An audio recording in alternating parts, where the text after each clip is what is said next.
Astaghfirullah. Bismillahirrahmanirrahim.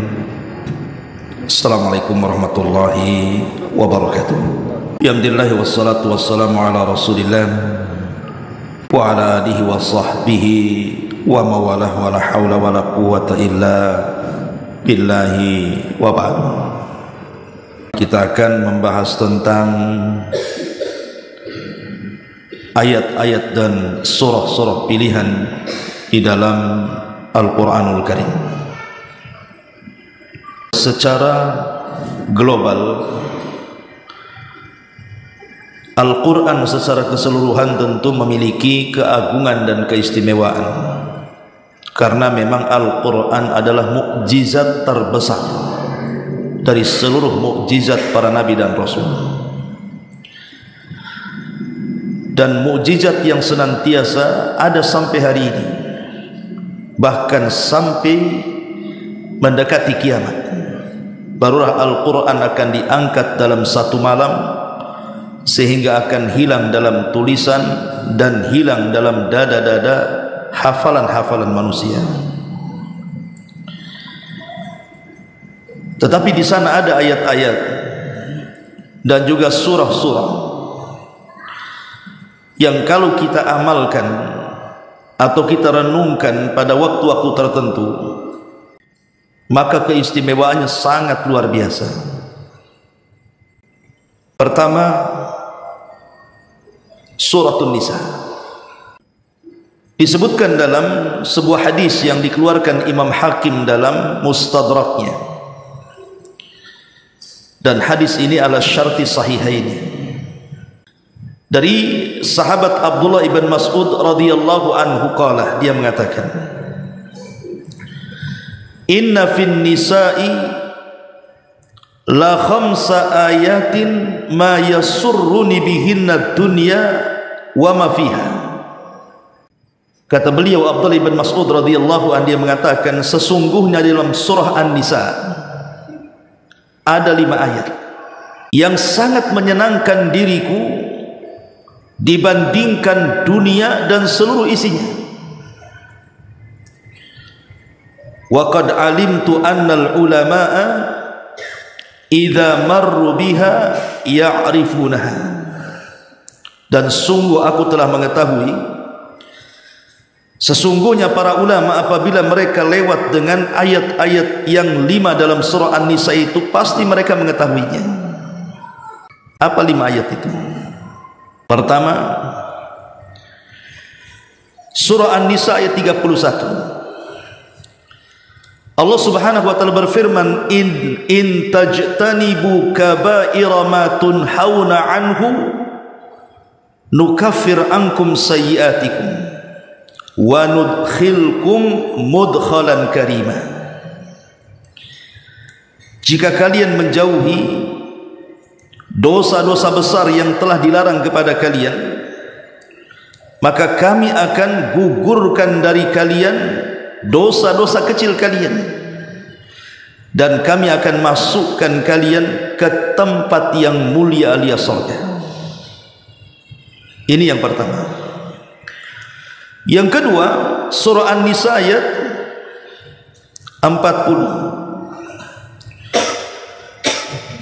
Innallaha la yadhlimu mithqala dzarratin wa in taku hasanatan yudha'ifha wa yu'ti min ladunhu ajran 'azima.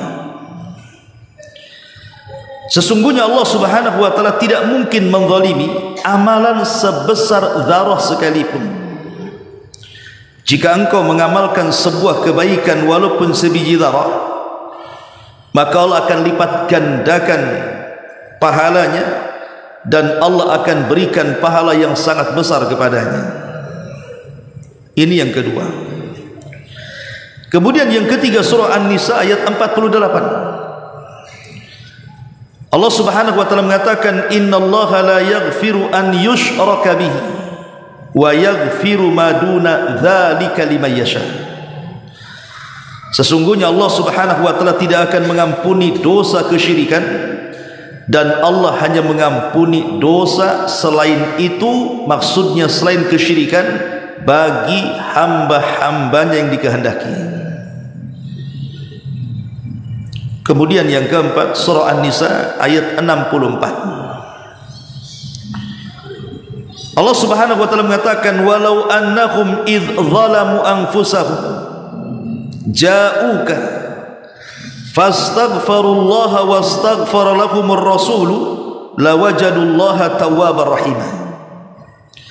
Seandainya mereka ketika melakukan kezaliman terhadap diri mereka sendiri, mereka datang kepadamu wahai Muhammad, kemudian mereka meminta ampun kepada Allah dan engkau pun meminta ampun untuk mereka, sungguh mereka akan mendapatkan Allah, zat yang maha penerima tobat lagi maha penyayang. Dan yang terakhir, surah An-Nisa ayat 110, di mana Allah Subhanahu wa taala mengatakan, wa man ya'mal su'an aw yadlim nafsa thumma yastaghfirillaha yajidillaha ghafurar rahima.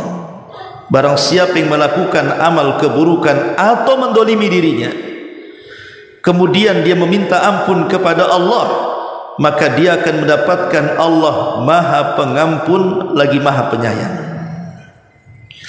Inilah 5 ayat yang kata Abdullah ibn Mas'ud radhiyallahu an, aku lebih senang dibandingkan dunia dan seluruh isinya. Baik, kita jelaskan secara singkat ayat ini. Kenapa Abdullah ibn Mas'ud sangat menyenangi ayat ini, dan dia mengatakan, bahkan para ulama kalau disebutkan surah An-Nisa kemudian disebutkan ayat-ayat ini, pasti mereka mengetahuinya. Yang pertama, surah An-Nisa 31. Di sini Allah Subhanahu wa taala melarang kita ini melakukan al-kabair, dosa besar. Karena setiap dosa itu baik kecil ataupun besar, ikhwan, pasti tidak akan membawa ketenangan. Saya akan contohkan satu kisah. Dahulu ada orang namanya Yusuf Al-Kufi. Yusuf Al-Kufi ini seorang alim, orang Kufah. Jadi dia berangkat haji ke Mekah. Tiba-tiba kemudian ketika dia sedang tawaf, Yusuf Al-Kufi ini, dia mendapatkan ada orang yang sedang berdoa menangis di hadapan Ka'bah, tapi doanya aneh. Apa doanya? Allahumma gfirli wa in kuntu ara annaka lan taghfirani. Ya Allah, ampuni dosa-dosaku, walaupun aku tahu engkau tidak mungkin mengampuni dosaku, katanya. Seolah-olah tidak yakin Allah itu maha pengampun, kan? Satu sisi dia mengatakan, ya Allah ampuni dosaku, tapi sisi lain dia mengatakan, meskipun aku tahu engkau tidak mungkin mengampuni dosaku, katanya. Jadi Yusuf Al-Kufi ini rahimahullahu ta'ala bertanya kepada orang ini, kenapa engkau berdoa seperti itu? Maka orang ini menceritakan dan mengatakan, dulu aku ini termasuk dalam pasukannya seorang khalifah zalim. Ada yang mengatakan Ja'far Al-Mansur atau siapa atau khalifahnya, saya lupa. Tapi yang jelas bahwa dia termasuk dalam prajuritnya khalifah. Satu hari khalifah ini menyerbu sebuah daerah. Tiba-tiba ketika sampai daerah itu, khalifah menyuruh kami untuk menyerang sebuah masjid. Padahal ketika itu di masjid penuh dengan orang yang sedang sholat Jumat. Maka kami disuruh membantai semua orang yang dalam masjid itu. Kami pun membantainya, mati semua. Tidak cukup sampai di sini, sang khalifah memerintahkan kami untuk menjaras seluruh harta rumah-rumah orang-orang yang ada di kampung itu. Aku pun mulai mendatangi satu rumah. Rupanya dalam rumah itu ada keluarga, seorang suami, istri dan 2 anak. Kuhunuskan pedang dan kuancam mereka agar mereka menyerahkan barang dan harta mereka, tapi mereka tidak mau menyerahkannya. Maka kupenggal kepala suaminya. Kemudian kupaksa lagi untuk menyerahkan barangnya, tapi tidak mau juga. Kupenggal kepala anaknya. Sekarang tinggal anak satunya lagi dan istrinya. Kemudian dia memaksa supaya istrinya itu menyerahkan barangnya. Tidak juga diserahkan, dipenggal pula itu kepala anak yang kedua. Dalam satu waktu dia memenggal 3 kepala. Akhirnya karena ketakutan sang istrinya itu, bergegas dia masuk ke dalam kamar, kemudian mengeluarkan baju besi. Baju besi suaminya. Dan baju besi itu mahal. Di zaman itu kan barang berharga baju besi itu. Oh, dengan senangnya kemudian aku pun mengambil baju besi itu. Ketika aku sudah mengambil baju besi itu, rupanya di balik baju besi itu ada sepucuk surat di situ. Maka aku pun kemudian penasaran apalah isinya surat itu. Rupanya isinya surat itu adalah doa yang sangat buruk kepada penguasa yang zalim. Khalifah yang menyuruh dia untuk menyerbu tempat itu. Sampai dikatakan wailun liqadil ardi qabla an yaqdiya qadis sama.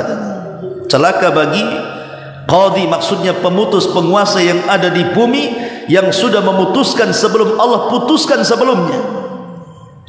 Kemudian di situ juga banyak kata-kata. Maka dia pun kemudian menyesal, diserahkan baju besinya, kemudian dia keluar dari pasukan, dan selama dia hidup dia tidak pernah tenang hidupnya. Sampai akhirnya dia pun satu waktu ingin bertobat kepada Allah Azza wa Jalla karena tidak pernah mengalami ketenangan. Sampailah dia berjalan kaki dari kampungnya sampai ke Mekah, hanya ingin berdoa di hadapan Ka'bah, dan dia pun mengatakan Allahumma gfirli wa in kuntu ara annaka lan taghfirani. Ya Allah, ampuni aku walaupun aku mengetahui pasti kau tidak mungkin mengampuni dosaku, katanya. Lihat dari sini menunjukkan bahwa perbuatan dosa apapun, apalagi pembunuhan, itu tidak akan membuahkan ketenangan. Maka jauhi perbuatan dosa besar. Ini istimbat dari ayat ke-31. Kemudian yang kedua, ayat surah An-Nisa 40-nya. Innallaha la yadlimu mithqala dzarratin wa in taku hasanah yudhaifha wa yu'ti min ladunhu ajran 'azima. Ayat ini bicara soal amal saleh, bahwa sekecil apapun amal saleh yang kita lakukan, mungkin di mata manusia amal itu remeh, tapi di mata Allah tidak ada yang remeh. Sekecil apapun amal yang dianggap remeh oleh kita manusia, di mata Allah amalan itu besar. Makanya Nabi SAW sampai mengatakan la tahqiranna minal ma'rufi syai'an walau antalqa akhaka biwajhin talqin. Jangan remehkan sekecil apapun kebaikan, kata Nabi, walaupun hanya melempar senyummu kepada saudara. Artinya bahwa terkadang kita ini meremehkan amalan-amalan kecil karena pikirnya itu tidak ada pahala besar. Seperti umpamanya antum jalan dari masjid ke rumah atau dari rumah ke masjid, mungkin di tengah jalan ada paku, ada beling, ada batu, ada apa yang sekiranya orang lewat itu membahayakan. Padahal kan kita bisa turun, kita ambil, kita sisihkan kan. Makanya ada seorang ulamanya namanya Rabi ibn Haytham. Rabi ibn Haytham itu disebutkan Imam Zahabi itu tidak pernah meninggalkan takbiratul ihram selama 40 tahun. Rabi ibn Haytham ini bahkan meninggalnya pun ketika sholat. Tapi yang ingin saya katakan bahwa dalam biografinya Rabi ibn Haytham ini, jadi dia kalau dari rumah ke masjid ini selalu pandangannya menuju jalan. Jadi apapun benda-benda yang ada di jalan yang kiranya itu mengganggu pengguna jalan, langsung diambil, disisihkan ke pinggir jalan. Dan dia pun mengatakan, ya Rabb, kalau memang ini ada pahalanya, maka kukirimkan, kuhadiahkan pahala ini kepada orang tuaku yang sudah meninggal. Lihat ulama, dia tidak pernah meremehkan sekecil apapun kebaikan kan? Makanya ingat satu kisah yang pernah saya ceritakan, kisah seorang wanita salihah namanya Zubaidah. Zubaidah ini dia kan istri daripada Harun ar-Rasyid. Jadi Khalifah Harun ar-Rasyid itu punya istri namanya Zubaidah. Satu hari Zubaidah ini bersama suaminya, bersama khalifah, berangkat haji ke Mekah, dari Basrah ke Mekah. Ingat, jemaah haji di zaman itu kan beda dengan jemaah haji di zaman sekarang. Walaupun sekarang kita juga banyak jemaah haji yang meninggal kan. Saya membaca bahwa sebab meninggalnya itu karena cuaca yang cukup panas. Makanya kita lihat di media itu tawaf saja sekarang pakai payung. Lihatlah antum, lihat hari ini YouTube itu yang lagi tawaf itu, tawaf wada itu, semua pakai payung karena memang cuaca panas luar biasa. Dan itu diantara sebab terbanyak meninggalnya jemaah haji hari ini. Ini hari ini yang kerajaan Saudi sudah berbagai macam upaya menyediakan fasilitas yang luar biasa untuk menekan kematian kan. Tapi di zaman Harun ar-Rasyid, Anda tidak bisa bayangkan itu. Di zaman itu tidak ada pesawat, di zaman itu tidak ada bus, di zaman itu jalan pun masih rusak, masih penuh dengan batu, kerikil dan begitu seterusnya kan.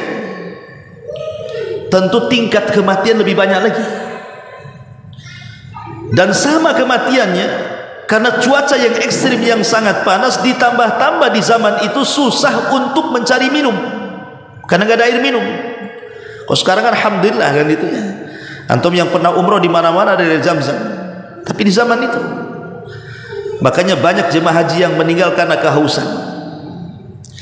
Jadi Zubaidah ini ngobrol sama suaminya Khalifah Harun ar-Rasyid ini dan mengatakan, bagaimana kalau seandainya seluruh hartaku, kata dia, aku infakkan untuk jemaah haji. Kata suaminya, bagaimana caranya? Aku ingin membuat mata-mata air yang terbentang dari Mina sampai ke Arafah supaya jemaah haji tidak mati karena kehausan. Maka dibuatlah mata-mata air, dan mata-mata airnya masih ada sampai sekarang. Kalau orang Arab antum tanya tentang Ainu Zubaidah, mata airnya Zubaidah, mereka tahu. Padahal sudah dari zaman Khalifah Harun ar-Rasyid. Jadi situ sekarang, situ sejarah, namanya Ainu Zubaidah, mata airnya Zubaidah. Lah dikisahkan oleh para ulama, Zubaidah ini sebelum meninggal dia bermimpi dan berjumpa dengan Allah Subhanahu wa taala dalam mimpinya. Kemudian dikatakan kepada Zubaidah, "Ma fa'alallahu biki ya Zubaidah?" Apa yang Allah lakukan kepadamu wahai Zubaidah? Maka Zubaidah mengatakan, "Ghafara li Rabbi." Allah telah mengampuni dosa-dosaku.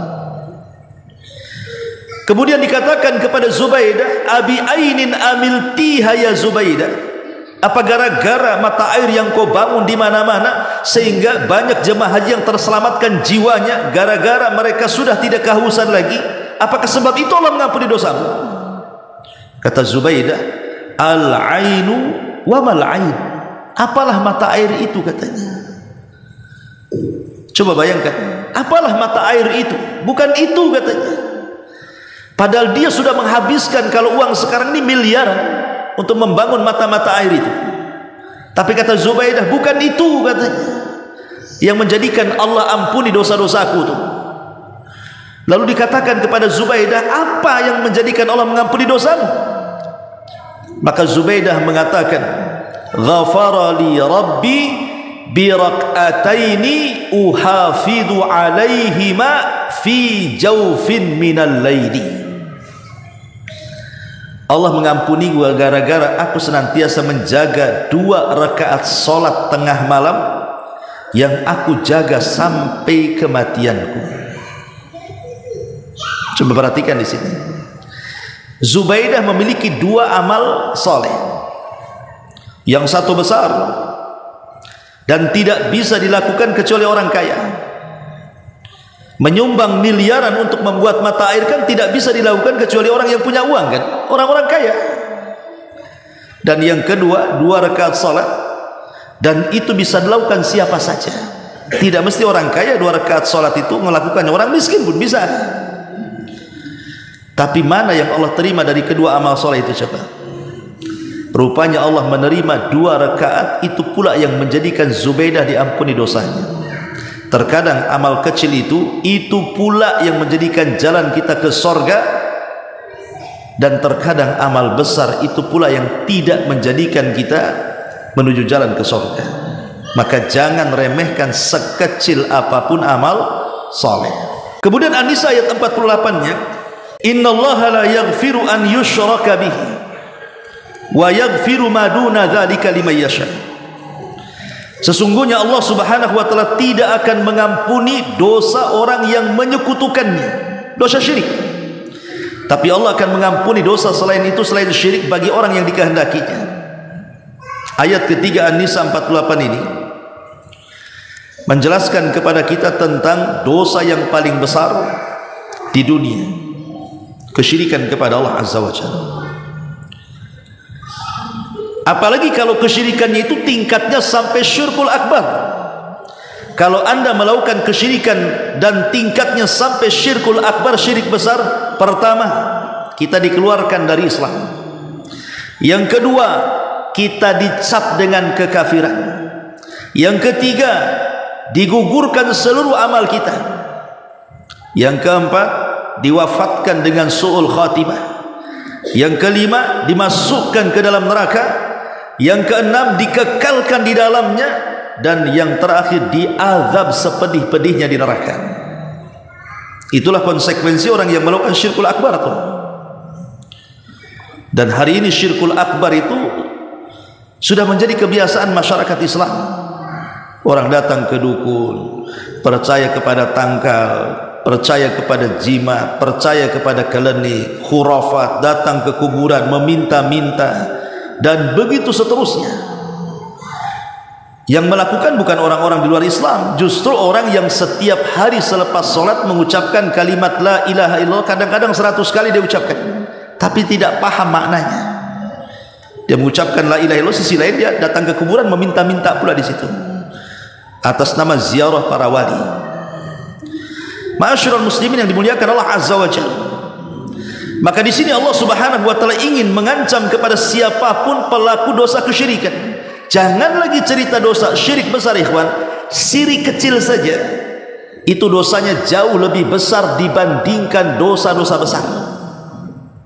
Jangan cerita syirik besar ya, syirik kecil.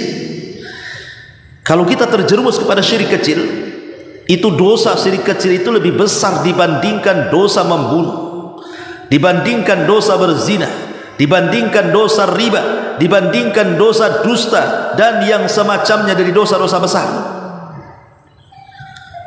Dan terkadang syirik kecil itu menempel pada badan kita itu seperti semut hitam yang berjalan di batu licin yang sangat hitam dan berada di tengah kegelapan malam. Kira-kira nampak ada tuh semutnya tuh, udah hitam semutnya, berjalan di batu hitam tengah malam pula. Cemana cara nengok semutnya tuh? Tapi itulah kata Nabi, bahwa syirik itu terkadang akhfa min dabibin namli, lebih halus dibandingkan semut hitam yang merayap di batu hitam di tengah malam. Tahu-tahu nempel saja di badan kita ini. Itulah yang disebut apa? Riya. Tahu-tahu ingin dipuji orang, ingin didengar orang, ingin dibicarakan orang, dan begitu seterusnya. Dan itulah yang banyak menggugurkan amal kita. Karena sekarang ini dunia sudah dunia ria kan, kemana-mana bawa handphone masalahnya, dikit-dikit selfie gitu kan, makan aja selfie sama ikan asin ya. Nanti umroh atau haji isinya itu penuh dia semua, mulai dari berangkat sampai pulang, sampai full memorinya tuh nggak bisa lagi iya kalau hanya untuk simpanan pribadi kan, di-share ke sana kemari kan, apa maksudnya coba? Makanya saya pernah melihat satu video itu Syekh Ibrahim Ar-Ruhaili ketika dia menjelaskan tentang kelakuan jemaah haji Indonesia itu. Mau lempar, tunggu dulu, foto dulu katanya. Subhanallah, subhanallah. Belum lagi yang aneh-aneh pula. Saya lihat di video itu ada payung dilempar, ada sendal dilempar, ada tongkat dibuat bedil-bedilan, dodor gitu. Ya Allah, ini gimana? Apa nggak ada mana sih kayak gitu tuh? Coba, kok aneh gitu ya? Makanya sering saya, kalau boleh kita kasih masukan kepada pemerintah itu, kalau soal manajemen, keuangan. Oke lah, mungkin sudah rapi kan, karena memang setiap tahun pemerintah kita memberangkatkan jemaah haji.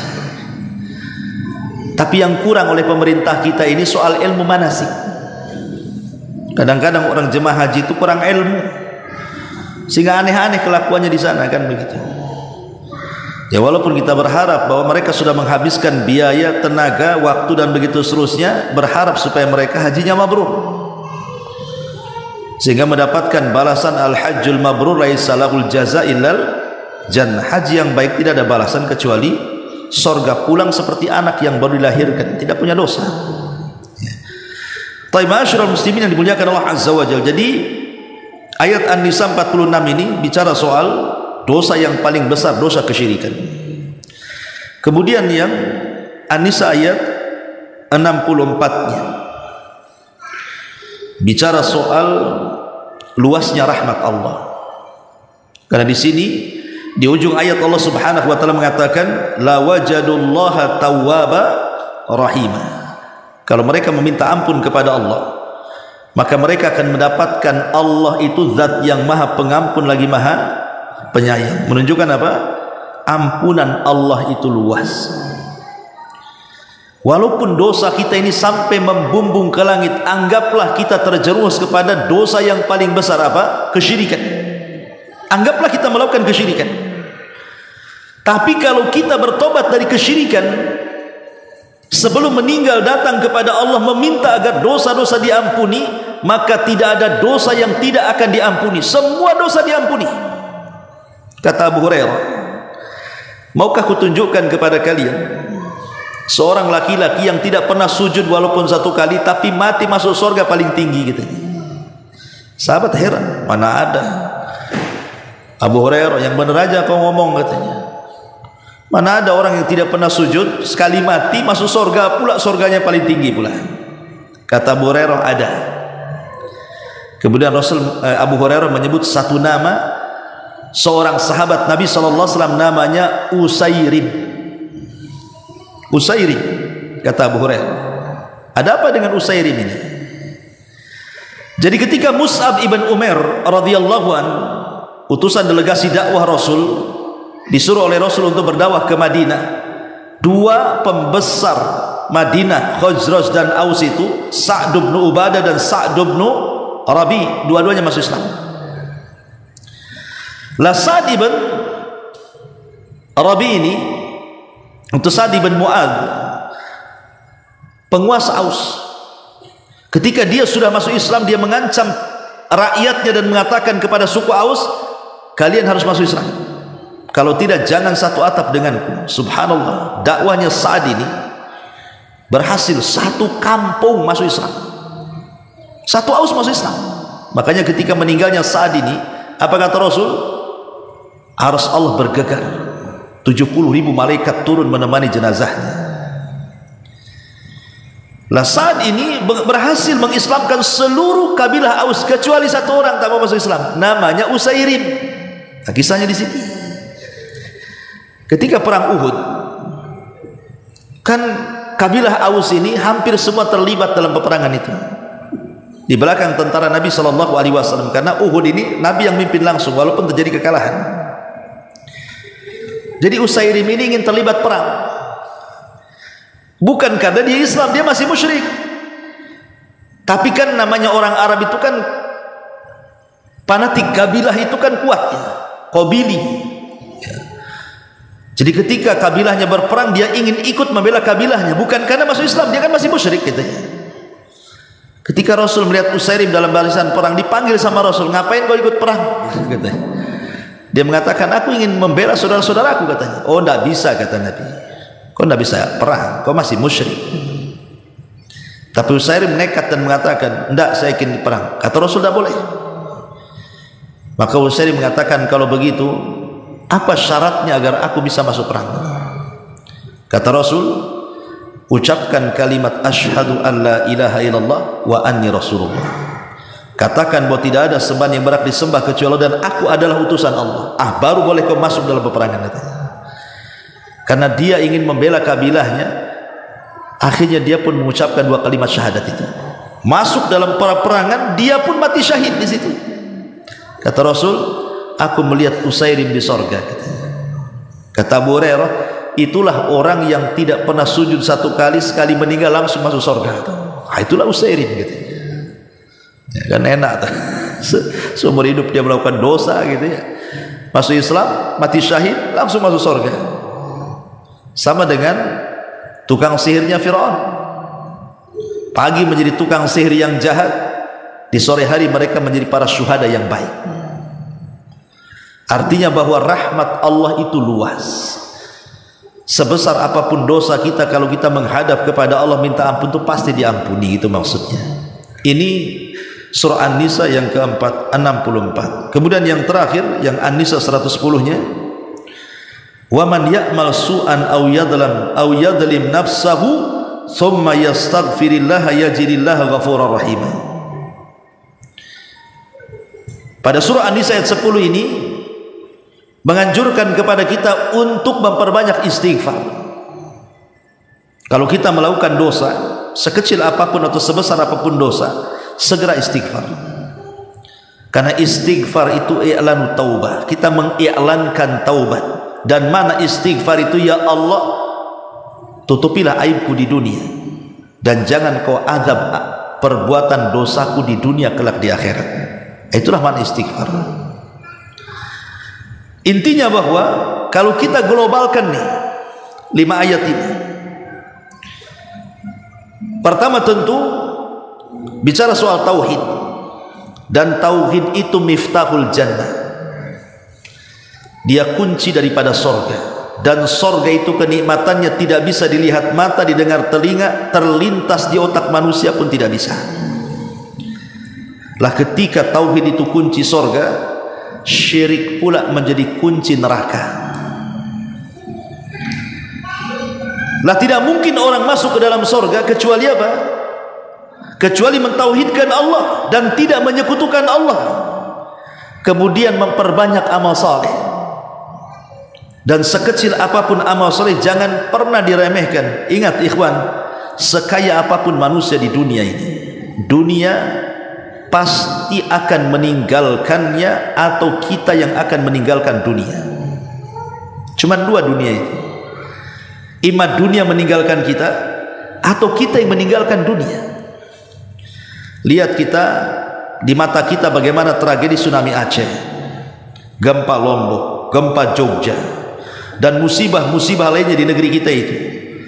Dalam hitungan detik bukan menit, rumah yang megah itu bisa roboh. Kendaraan-kendaraan yang mewah itu terpelanting entah kemana, keseret banjir, entah terkena runtuhan sehingga tidak bisa dipakai lagi. Ya, karena dunia itu terkadang meninggalkan kita, dalam waktu sekejap saja meninggalkan kita. Atau boleh jadi mungkin rumahnya masih ada, kendaraannya masih ada depan rumah, kitanya pula yang mati.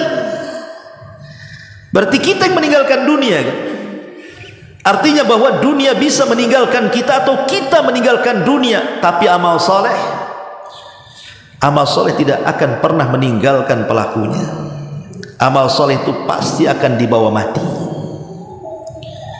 Maka perbanyak amal soleh. Lah yang bisa menggugurkan amal soleh itu adalah banyaknya melakukan dosa besar. Maka hindari dosa besar itu. Dan kalau seandainya kita terjerumus kepada dosa besar, jangan putus asa, dan teruslah beristighfar dan bertobat kepada Allah Subhanahu wa taala. Lah inilah kunci kebahagiaan manusia, ada di 5 ayat ini. Kalau seandainya kita mentauhidkan Allah, kemudian memperbanyak amal saleh, kemudian menjauhi kesyirikan, menjauhi dosa besar, jangan putus asa dari rahmat, dan terus beristighfar meminta ampun kepada Allah, bahagia hidup kita fid dunya wal akhirah. Makanya kata Abdullah bin Mas'ud radhiyallahu an, 5 ayat surah An-Nisa ini lebih aku sukai dibandingkan dunia dan isinya. Ma'asyiral muslimin yang dimuliakan Allah Subhanahu wa taala, ini surat yang pertama, surah An-Nisa. Kemudian yang kedua, surah Al-Baqarah. Surah Al-Baqarah ini secara umum banyak keistimewaan yang luar biasa. Karena orang yang membaca surat ini dalam rumah itu bisa membuat setan lari. Dalam hadis yang lemah 3 hari dia lari. Setelah 3 hari datang lagi. Makanya disunahkan setiap 3 hari sekali menghatamkan surah Al-Baqarah di rumah. Karena itu yang mengusir setan. Tapi dalam rangkaian surah Al-Baqarah itu ada ayat-ayat yang luar biasa. Seperti apa? Pertama ayat kursi, yang merupakan seagung-agungnya ayat dalam Quran. Dan siapapun yang berusaha untuk mengamalkan ayat kursi ini, dibaca selepas sholat, dibaca sebelum tidur gitu ya, dibaca saat kita sedang ketakutan dari gangguan syaitan, dan juga dibaca untuk perlindungan diri ketika kita di dalam rumah dan begitu seterusnya. Itu keajaibannya luar biasa ayat kursi itu.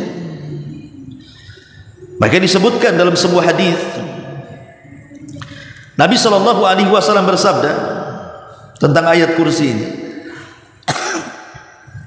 idza awaita ila firasyik, kalau engkau menuju pembaringan, faqra ayat al-kursi, bacalah ayat kursi, min awwaliha hatta takhtimul ayata Allahu la ilaha illa huwal hayyul qayyum. Engkau baca dari awal sampai akhir ayat, dari mulai la ilaha illa huwal hayyul qayyum sampai akhir ayat. Apa kata Rasul? Lan yazala alaika minallahi hafidhun wala yaqrabuka syaitanun hatta tusbiha. Maka apabila kita tidur dan sebelumnya kita membaca ayat kursi, maka selama tidur itu Allah akan menjaga kita, dan tidak ada setan satupun yang akan mendekati kita. Jangan salah ikhwan, orang ketika tidur itu setan kan di mana-mana kan. Kadang-kadang setan itu menjadikan tempat tidurnya di mana? Di lubang hidung, khaisam, di lubang hidung. Kemudian kalau seandainya di malam hari sudah mendekati waktu subuh, maka setan di lubang hidung akan keluar, dikencingi pula telinga kita ini, supaya kita tidak mendengar azan kan? Bayangkan tiap hari kalau orang yang tidak sholat subuh itu dikencingi setan. Kalau kita yang kencingi telinga kita marah. Coba antum saya kencingi telinganya, apa nggak marah antum? Nggak mau ngaji lagi di sini, kurang ajar Ustaz. Tapi hari-hari ada orang dikencingi setan, nyantai saja dia. Coba bayangkan. Ada yang mengatakan kencingnya setan itu hakiki, kata ulama. Ya betul-betul dikencingi. Ada yang mengatakan kinayah, maksudnya telinganya disumpel sehingga dia susah mendapatkan hidayah, sehingga nasihat apapun akan dipental dia, tidak mungkin masuk ke telinganya. Bahkan setan itu akan mengikat tengkuk kita tuh. Yaqidu syaitan fi qafiyati ahadikum idza huwa nam thalatha uqadin, kata Rasul. Setan itu akan datang kepada orang yang akan tidur, kemudian tidur, maka setan akan mengikat di tengkuk orang yang sedang tidur itu 3 ikatan. Satu ikatan dia membaca mantra lailun tawil farqud, tidur malam masih panjang, padahal sudah dekat subuh tuh dia mantranya kayak gitu.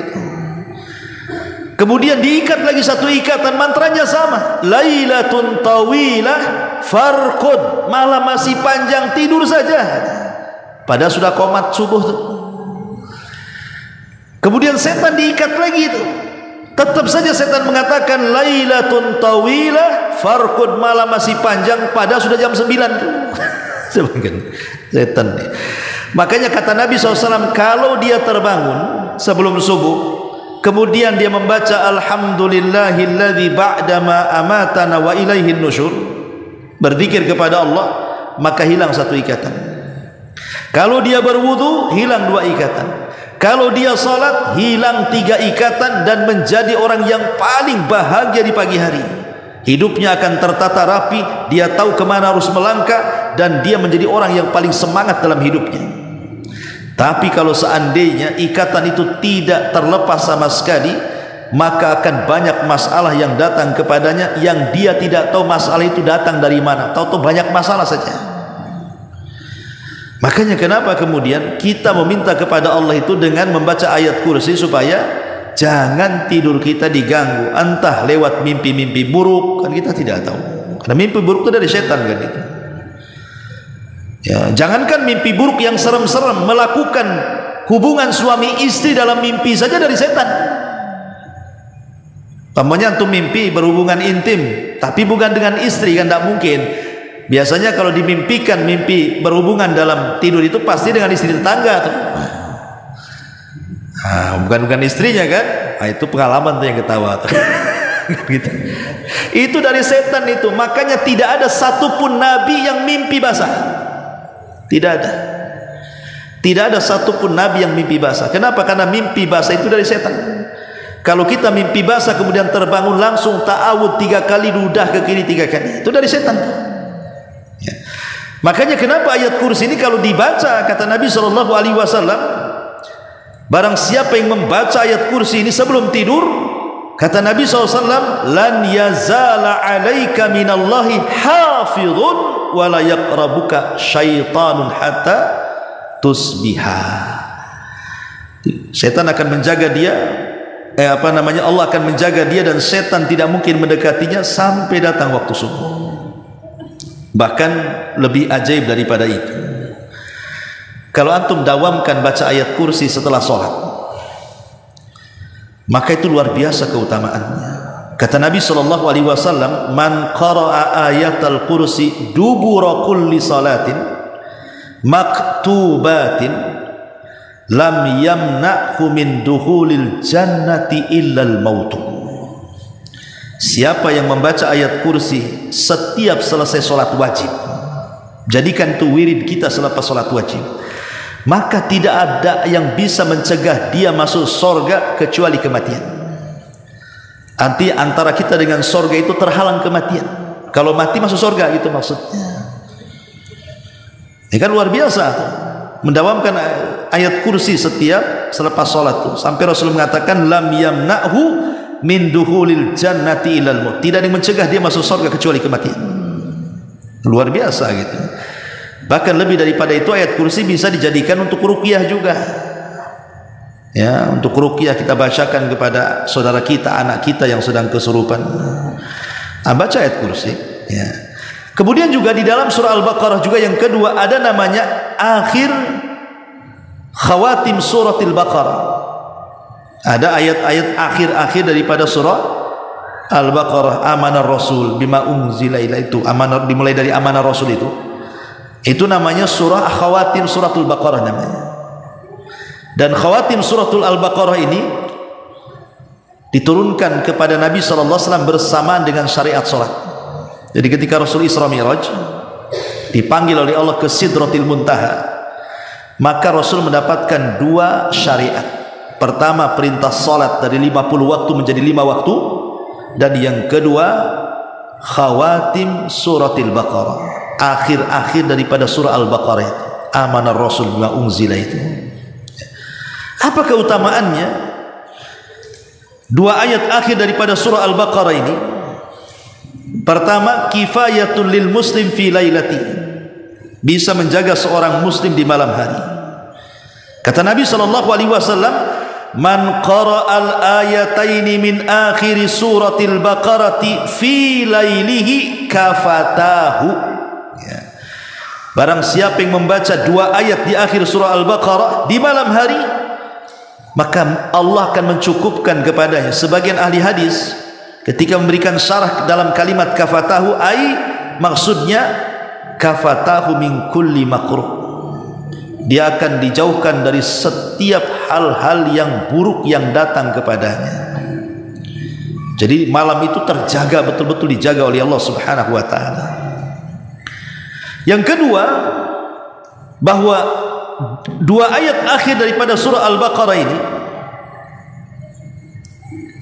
kalau seandainya kita berusaha untuk memahaminya dan suka membacanya, maka kita telah mendapatkan pembendaharaan yang berada di bawah aras Allah Subhanahu wa ta'ala. Karena Rasul yang mengatakan innallaha khatama suratal baqarati bi ayataini a'tanihima min kanzihil ladzi tahtal arsy.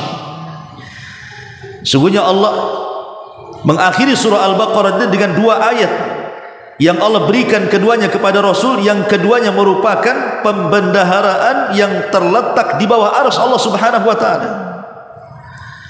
Kemudian yang ketiga, karena dua ayat akhir surah Al-Baqarah ini terkandung di dalamnya doa kebaikan dunia dan akhirat. Rabbana la tu'akhidna in nasina wa akhtana, Rabbana la tahmil alaina isran kama hamaltahu alal ladina min qablina, Rabbana wa la tuhammilna ma la taqata lana wa'fu anna waghfir lana warhamna anta maulana fansurna alal qaumil kafirin. Di sini ada kalimat apa?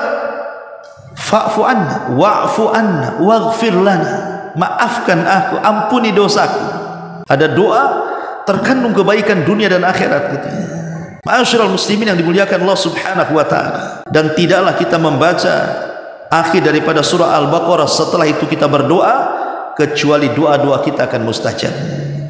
Ini juga bagian daripada surah Al-Baqarah. Lah surah Al-Baqarahnya sendiri itu adalah surat yang luar biasa, yang Nabi SAW mengatakan barang siapa yang mengambilnya maka dia akan mendapatkan berkah, barang siapa yang meninggalkannya maka dia akan mendapatkan kerugian, dan tidak ada satupun tukang-tukang sihir ataupun setan bisa menyakiti orang yang suka membaca surah Al-Baqarah itu. Sampai saya pernah melihat tayangan YouTube Syekh Utsman Al-Khamis.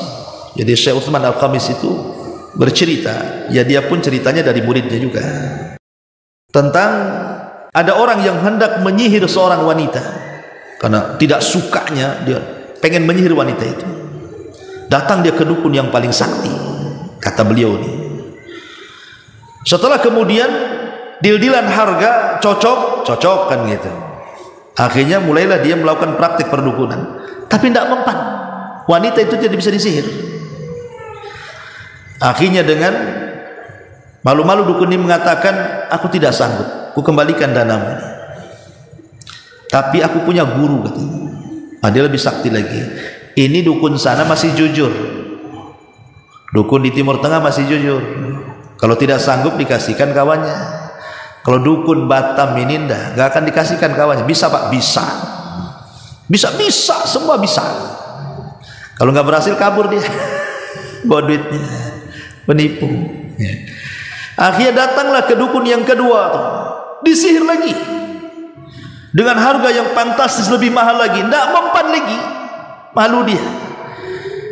Akhirnya dananya dikembalikan, tapi dia mengatakan, aku punya guru lebih sakti daripada saya. Ini adalah dukun ketiga, tapi biayanya mahal, nggak apa-apa. Datanglah ke dukun yang ketiga. Oleh dukun yang ketiga disihir lagi wanita itu, tidak mempan juga.